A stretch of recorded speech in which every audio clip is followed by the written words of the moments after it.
Hai, ketemu lagi dengan saya Fitrianto dengan NIM 18622 01129 dari kelas 6 SIP 1 Prodi Akuntansi Fakultas Ekonomi dan Bisnis Universitas Muhammadiyah Tangerang.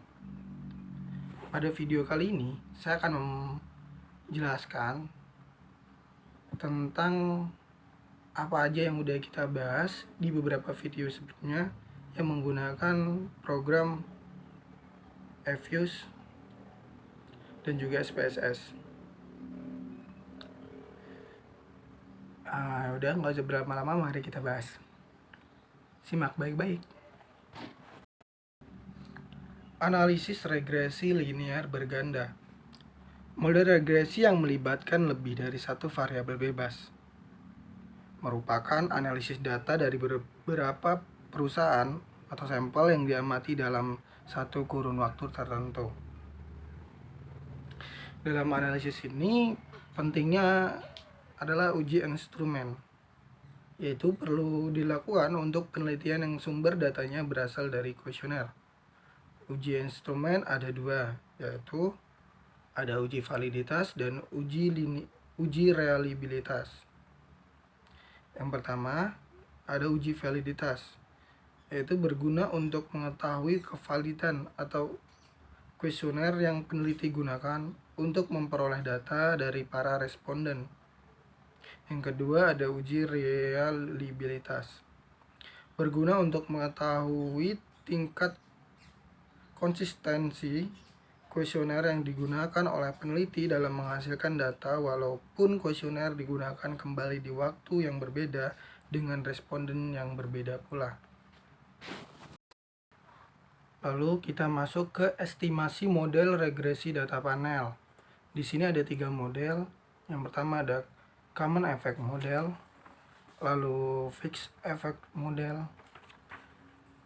dan yang terakhir adalah random effect model. Lalu setelah itu kita lanjut ke teknik pemilihan model regresi data panel. Yang pertama ada uji Chow. Ini digunakan untuk memilih model yang digunakan apakah sebaiknya menggunakan common effect model atau fixed effect model. Pengujian ini dapat dilihat pada nilai probabilitas cross section F dan cross section chi-square dengan hipotesis sebagai berikut.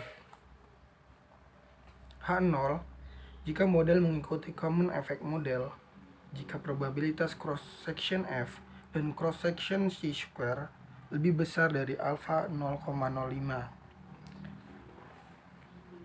Dan HA jika model mengikuti fixed effect model, jika probabilitas cross section F dan cross section chi-square lebih kecil dari alfa 0,05.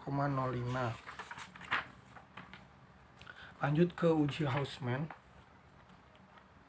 Uji Hausman digunakan untuk memilih model yang digunakan apakah sebaiknya menggunakan random effect model atau fixed effect model. Pengujian ini dapat dilihat pada nilai probabilitas cross section random dengan hipotesis sebagai berikut. Nilainya H0 jika model mengikuti random effect model, jika nilai probabilitas cross section random lebih besar dari alfa 0,05. Dan HA jika model mengikuti fixed effect model, jika nilai probabilitas cross section random lebih kecil dari alfa 0,05. Yang ketiga ada uji Lagrange multiplier. Digunakan untuk memilih model yang digunakan apakah sebaiknya menggunakan random effect model atau common effect model. Pengujian ini dapat dilihat pada nilai probabilitas Bruce-Pagan dengan hipotesis sebagai berikut. H0 jika model mengikuti common effect model, jika nilai probabilitas cross section Bruce-Pagan lebih besar dari alfa 0,05. HA model mengikuti random effect model, jika nilai probabilitas cross section Bruce-Pagan lebih kecil dari alfa 0,05. Lalu lanjut ke uji asumsi klasik. Uji asumsi klasik adalah persyaratan statistik yang harus dipenuhi pada analisis regresi yang menggunakan pendekatan ordinary least square atau OLS dalam teknik estimasinya. Dengan demikian, perlu atau tidaknya pengujian asumsi klasik tergantung pada hasil pemilihan estimasi model regresi. Dalam uji asumsi klasik, tidak semua uji dilakukan dalam regresi data panel. Hanya uji multikolinearitas dan heteroskedastisitas saja yang diperlukan. Makanya lalu lanjut kita ke yang pertama, ada uji multikolinearitas. Itu perlu dilakukan pada regresi yang menggunakan lebih dari satu variabel bebas. Hal ini untuk mengetahui apakah terjadi hubungan saling mempengaruhi antara variabel bebas yang diteliti. Lalu yang kedua, ada uji heteroskedastisitas. Itu perlu dilakukan untuk mengetahui ada atau tidaknya ketidaksamaan varian dari residual model regresi data panel. Lalu lanjut ke uji kelayakan model. Uji kelayakan model atau biasa dikenal dengan uji F digunakan untuk menjelaskan apakah semua variabel bebas yang dimasukkan ke dalam model secara bersama-sama mempunyai pengaruh terhadap variabel terikat, atau dengan kata lain, model fit atau tidak. Apabila uji F tidak berpengaruh pada penelitian, tidak layak untuk dilanjutkan karena model penelitian tidak mampu menjelaskan adanya hubungan antara variabel independen dengan dependen. Bisa juga hal ini terjadi karena adanya hubungan antara variabel independen sehingga menyebabkan model penelitian menjadi tidak fit. Lalu ada hipotesisnya dalam uji kelayakan model ini, yaitu sebagai berikut.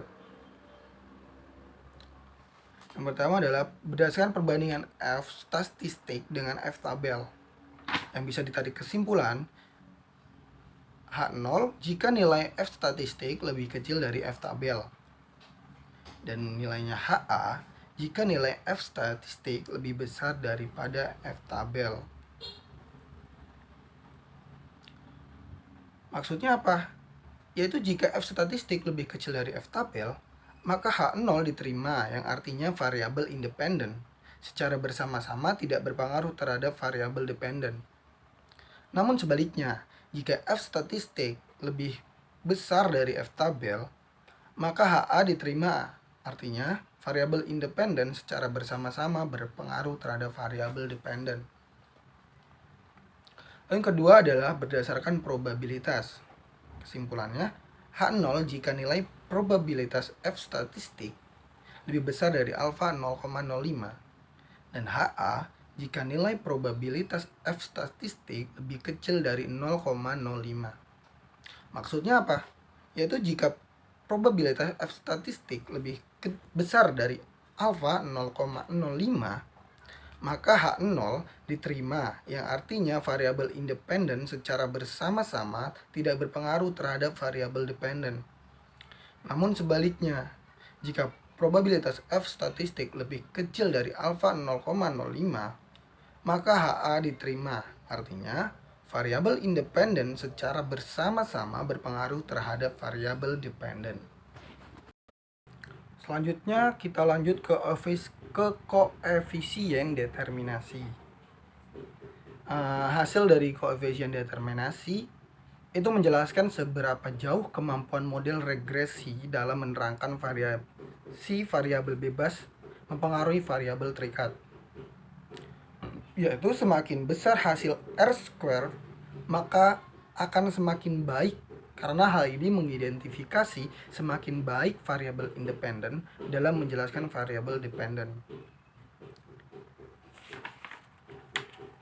Nilai R-square berada antara 0 sampai 1 dengan penjelasannya sebagai berikut. Yaitu yang pertama, nilai R-square harus berkisar 0 sampai 1. Terus jika nilai R-square sama dengan 1, berarti naik atau turunnya variabel terikat 100% dipengaruhi oleh variabel bebas. Tapi jika nilai R-square sama dengan 0, berarti tidak ada hubungan sama sekali antara variabel independen terhadap variabel. Lalu kita lanjut ke uji T. Uji T ini hasilnya menjelaskan signifikansi pengaruh variabel bebas secara parsial terhadap variabel yang terikat. Hipotesis dalam uji T adalah sebagai berikut. Yang pertama adalah berdasarkan perbandingan T statistik dengan T tabel.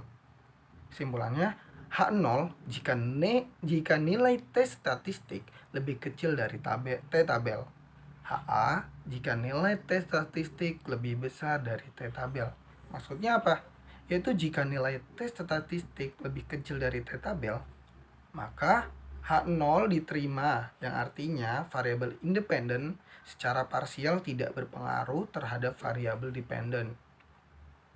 Namun sebaliknya, jika nilai T statistik lebih besar dari T tabel, maka HA diterima, artinya variabel independen secara parsial berpengaruh terhadap variabel dependen. Yang kedua, berdasarkan probabilitas, H0 jika nilai probabilitas lebih besar dari alfa 0,05 dan HA jika nilai probabilitas lebih kecil dari alfa 0,05. Maksudnya, yaitu jika nilai probabilitas lebih besar dari alfa 0,05, maka H0 diterima, yang artinya variabel independen secara parsial tidak berpengaruh terhadap variabel dependen. Namun sebaliknya, jika nilai probabilitas lebih kecil dari alfa 0,05, maka HA diterima, yang artinya variabel independen secara parsial berpengaruh terhadap variabel dependen. Begitu saja yang bisa saya jelaskan di video kali ini. Semoga apa yang saya jelaskan cukup bisa dipahami, dan atas kekurangannya saya mohon maaf. Wassalamualaikum warahmatullahi wabarakatuh.